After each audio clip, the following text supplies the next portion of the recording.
All right, so you probably already heard about this coronavirus check that we're going to be getting. This payment, I guess the government approved. But what exactly is this payment? How much is it? Is everyone getting it? What does this payment entail? So here I prepared a little presentation with a couple of questions that I think some of us might have. And by the way, it's not really called the coronavirus check. That's how I like to call it. And in reality, the official name is Economic Impact Payment. That's the actual name of this payment. All right. And also the information that I'm going to give you right now was taken directly from the IRS webpage, irs.gov.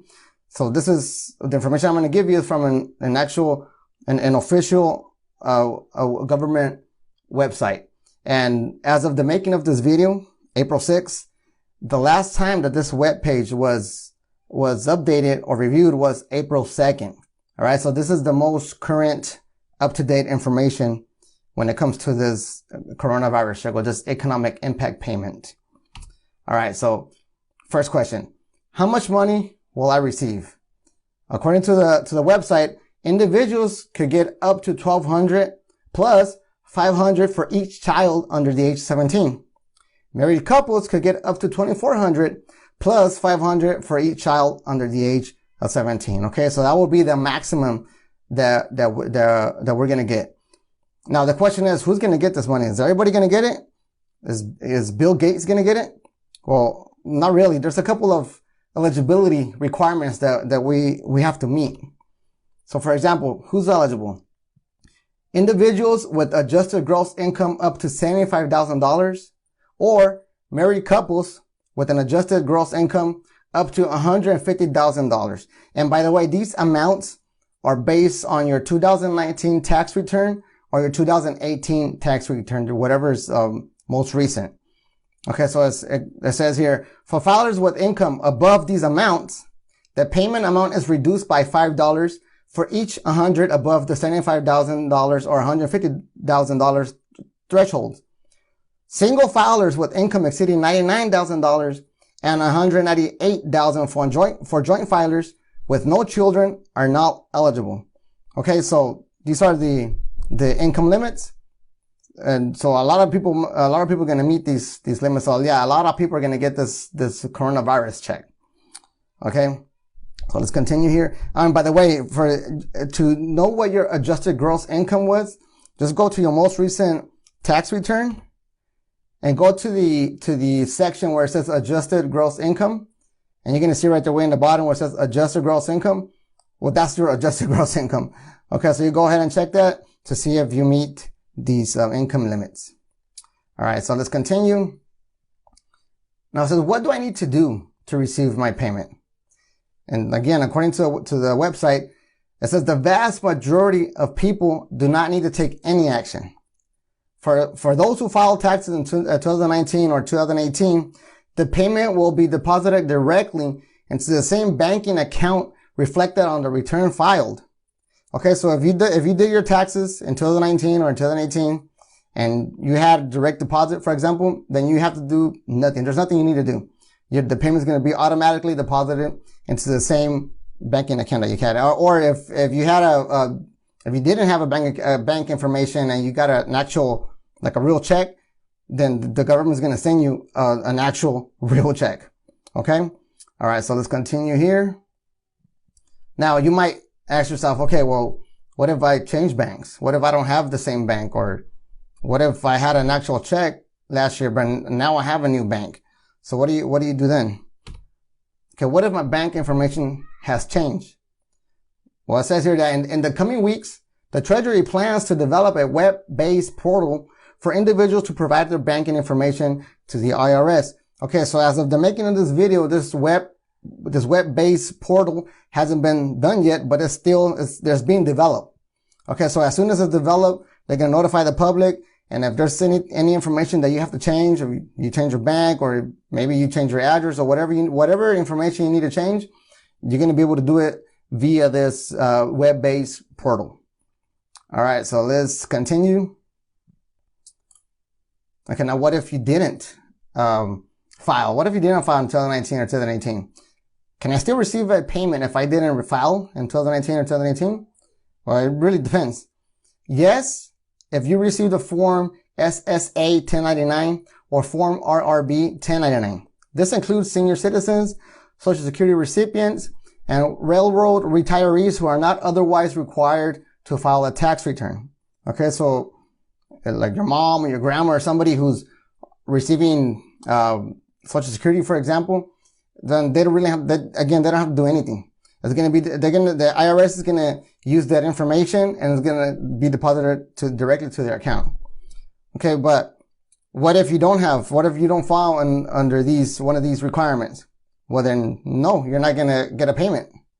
However, the IRS urges anyone who has not yet filed a tax return for 2018 or 2019 to file as soon as you can in order to receive the payment, which will be available throughout the rest of 2020.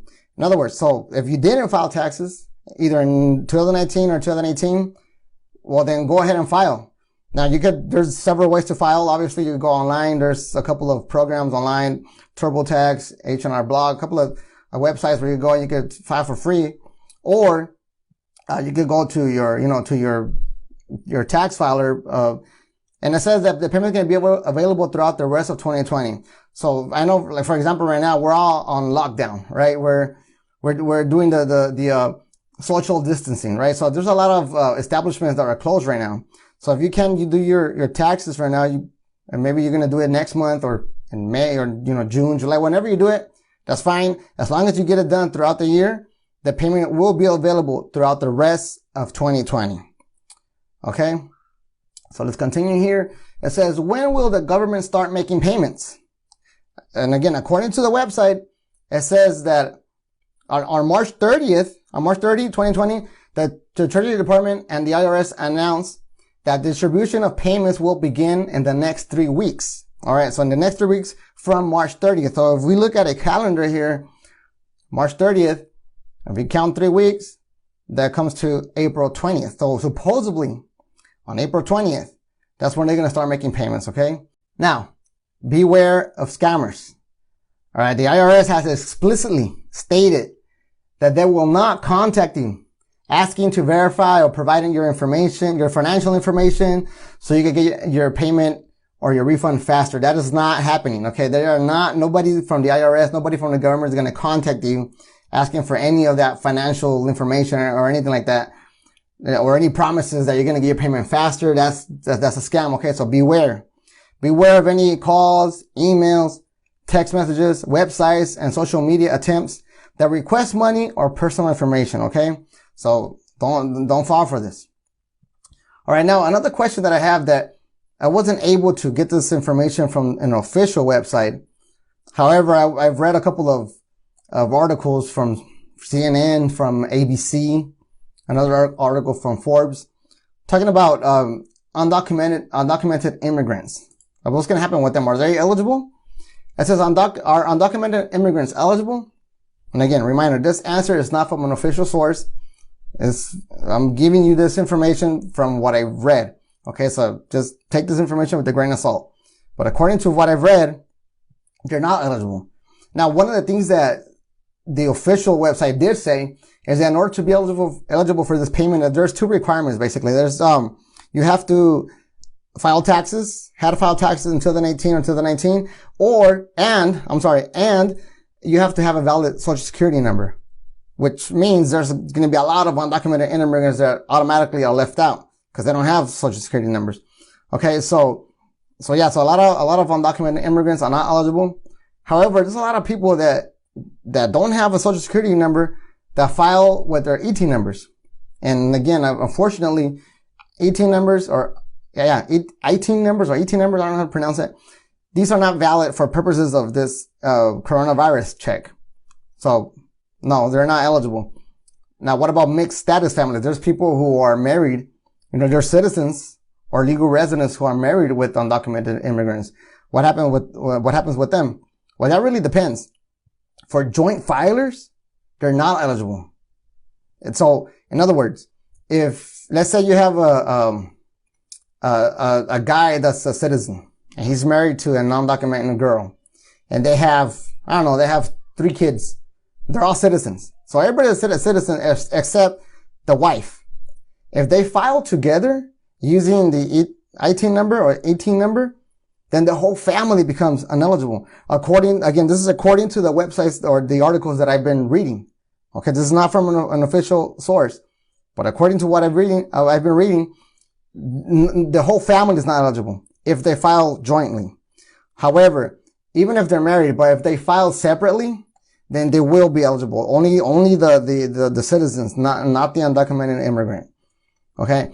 Now, the good news is that for DACA recipients, they are eligible because again, remember, they have to either, file taxes in 2018 or 2019 and have a valid social security number. Well, DACA recipients do have a valid social security number.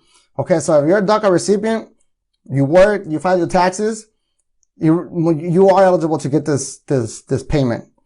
All right. All right. So that's pretty much it. If you have any other questions or something that I have, something I forgot or whatever, just go ahead and leave a comment and I'll try to answer you.